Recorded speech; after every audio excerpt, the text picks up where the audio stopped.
બાર લારી કે હોટલના સાંભારના તો આપણે બધા જ દીવાના હોઈએ છીએ, પણ શું તમને ખબર છે આ હોટલ કે લારીમાં જે સાંભાર બને છે એની અંદર તુવેરની દાળનો જરાય ઉપયોગ થતો નથી. એક અલગ જ સિક્રેટ મસાલાની ટીપ સાથે આ સાંભાર બનીને તૈયાર થઈ જતો હોય છે, જેને આપણે એટલો ટેસ્ટી ગણતા હોઈએ છીએ. તો એ જ સાંભારની હું આજે તમને પરફેક્ટ રેસીપી આપીશ. એટલો મસ્ત અને ચટપટો બનશે ને, તમે જો પહેલી વાર બનાવશો ને તો પણ આ સાંભાર તમારો એટલો સરસ બનશે, ઘરમાં તમારા બધા વખાણ કરતા નહીં થાકે, એટલો મસ્ત બનશે. ઇડલી, ઢોસા, મેંદુ વડા કે ઉત્તપમ સાથે પણ તમે આ સાંભાર એન્જોય કરી શકશો. તો ચાલો બનાવીએ. તો હોટલ કે લારી જેવો સાંભાર બનાવવા માટે એક વાસણની અંદર 2 મોટી ચમચી તેલને ગરમ કરી લઈશું. તેલ સરસ રીતે ગરમ થઈ જાય એટલે એની અંદર અડધી ચમચી જેટલી રાઈ, 1/4 ચમચી જેટલી આપણે હિંગ એડ કરી દઈશું. રાઈ સરસ રીતે ચટકવા લાગે એટલે હવે આપણે સાંભારમાં વેજીટેબલ એડ કરવાના છે. તો અહીંયા મેં મોટી 2 થી 3 ચમચી જેટલા બીન્સ લીધા છે, એને આપણે રફલી આ રીતે થોડા મોટી સાઈઝમાં કટ કરી લઈશું. એક મોટો ગાજરનો ટુકડો, એને પણ મોટી સ્લાઈઝમાં કટ કરવાના છે. અને એક મોટી સરગવાની સિંગ લીધેલી, એની છાલને આ રીતે ઉપરથી થોડી કાઢી લઈશું અને મીડિયમ સાઈઝના ટુકડા કરીને સાતળી લઈશું. આ ત્રણેય વસ્તુ સરસ રીતે સતળાઈ જાય એટલે મીઠા લીમડાના પાન એડ કરી દઈશું.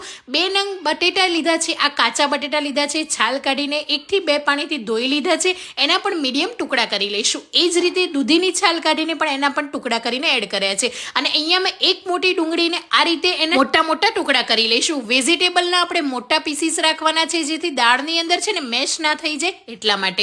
હવે સ્વાદ પ્રમાણે મીઠું એડ કરી દઈશું. અડધી ચમચી હળદર એડ કરીને બધા વેજીટેબલને લો ગેસની ફ્લેમ પર 4 થી 5 મિનિટ સરસ રીતે સતળાવા દઈશું.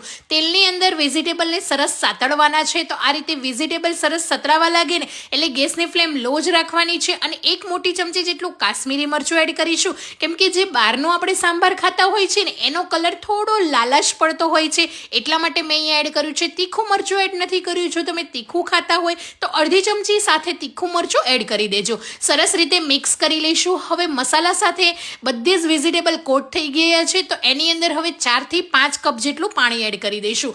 આ સાંભારને શરૂઆતમાં આપણે પતલો જ રાખવાનો છે, કેમ કે આપણે વેજીટેબલ કૂક કરવાના છે. તમે એને કુકરમાં પણ બનાવી શકો છો, પણ કુકરમાં તમે જ્યારે એને વિસલ વગાડશો ને કુકરનું ઢાંકણ બંધ કરીને, ત્યારે વેજીટેબલનો સ્વાદ થોડો ફીકો થઈ જશે. આ રીતે ખુલ્લામાં પાકશે ને તો એનો સ્વાદ ડબલ થઈ જશે. વેજીટેબલ 70 થી 80% કૂક થઈ ગયા છે. તો હવે 2 ટામેટાને પણ મોટા પીસીસમાં કટ કરીને એડ કરીને મિક્સ કરી લઈશું. હવે સાંભારને ઉકળવા દઈશું. ત્યાં સુધીમાં એક પેનની અંદર આપણે મસાલો બનાવી લઈશું. તો જે મસાલો છે ને, આ મસાલાનો જ કમાલ છે. આ મસાલાથી જ સાંભારનો ટેસ્ટ છે ને એ ડબલ થતો હોય છે. તો એક પેનમાં 1 ચમચી તેલ.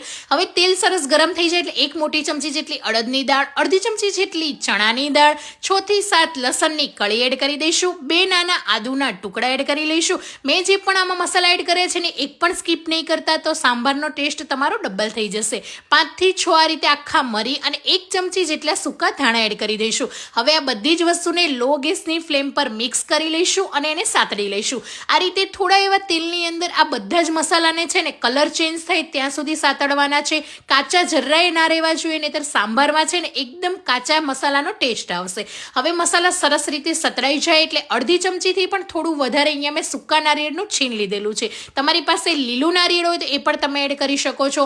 8 થી 10 મીઠા લીમડાના પાન એડ કરીને ફરીથી મિક્સ કરી લઈશું. થોડો એવો મસાલો સતરાઈ છે ને એટલે જ આપણે ટોપરાનું છીણ એડ કરવાનું છે, નહીંતર બળી જશે અને લાલ થઈ જશે. તો આ રીતનો બધો જ કલર તમે જોઈ શકો છો, એક સરખો બ્રાઉન થઈ ગયો છે. બધી જ દાળ અને મસાલા સારી રીતે મિક્સ થઈ ગયા છે. હવે એને સરસ રીતે ઠંડુ કરીને આ રીતે મિક્સર જારની અંદર એડ કરી દઈશું. અને હવે આપણે મસાલા કરવાના છે. તો આપણે જે મસાલાની પેસ્ટ છે ને એના ભાગના મસાલા કરવાના છે. જ્યારે આપણે વેજીટેબલ સાતળ્યા ત્યારે એની અંદર હળદર, મરચું બધું જ એડ કરેલું, પણ આ પેસ્ટ પૂરતા મસાલા કરીશું. તો અડધી ચમચી હળદર, અડધી ચમચી તીખું લાલ મરચું, અડધી ચમચીથી પણ થોડો ઓછો અહીંયા મેં ધાણા જીરું પાવડર લીધો છે. અને હવે મેઇન ઇન્ગ્રીડિયન્ટ છે બેસન. કેમ કે આપણે આ સાંભારની અંદર તુવેરની દાળનો ઉપયોગ જરાય નથી કર્યો, એટલે સાંભારને ઘટ કરવા માટે આ રીતે બેસનનો જ ઉપયોગ થતો હોય છે.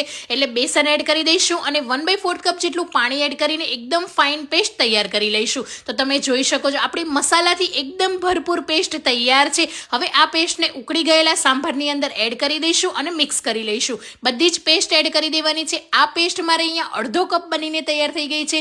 મારી સાંભારની ક્વોન્ટિટી થોડી વધારે છે એટલે મેં એ પ્રમાણે પેસ્ટ બનાવી છે.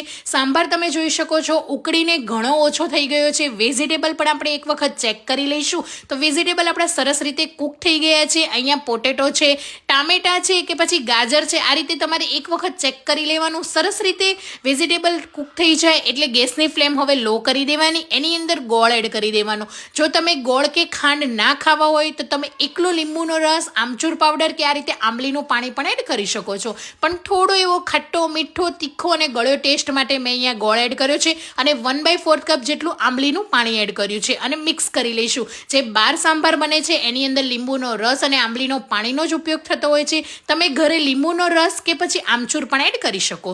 સરસ રીતે મિક્સ કરી લઈશું. સાંભાર આપણો તૈયાર છે. તમે એમનેમ પણ સર્વ કરી શકો છો, પણ હું અહીંયા મારો સ્પેશિયલ તડકો આપું છું કે 1 ચમચી ઘીની અંદર થોડું એવું આખું જીરું એડ કરી દઈશું, 2 થી 3 સૂકા મરચાં અને અડધી ચમચીથી પણ ઓછું એવું કાશ્મીરી મરચું એડ કરીશું. કેમ કે આ સ્પેશિયલ વઘારના લીધે જે સાંભારનો ટેસ્ટ છે ને એ બમણો થઈ જશે, એટલો મસ્ત લાગશે. બહાર જનરલી આ રીતે ડબલ તડકાવાળો નથી મળતો, પણ જરૂરથી એકવાર આ રીતે ટ્રાય કરજો. બહારથી જે સાંભાર લાવો છો ને એને પણ ટક્કર મારે એવો બનીને તૈયાર થઈ જશે. તમે એક વખત બનાવશો પછી મને જરૂરથી કમેન્ટ કરજો કે કેવો સાંભાર તમારે પણ બન્યો છે. એટલો મસ્ત બનશે ને, વેજીટેબલથી ભરપૂર. ઘરે જરૂરથી એકવાર ટ્રાય કરો. આ સાંભાર મેં કીધું એ રીતે તમે ઇડલી, ઢોસા, ઉત્તપમ, કોઈ પણ સાઉથ ઇન્ડિયન ડિશ સાથે તમે એન્જોય કરી શકો છો. એટલો મસ્ત બનશે. તો જરૂરથી મારી આ રેસીપી ટ્રાય કરજો અને હા, કમેન્ટ બોક્સમાં જણાવજો કે આજની મારી સાંભારની રેસીપી તમને કેવી લાગી. Thank you for watching.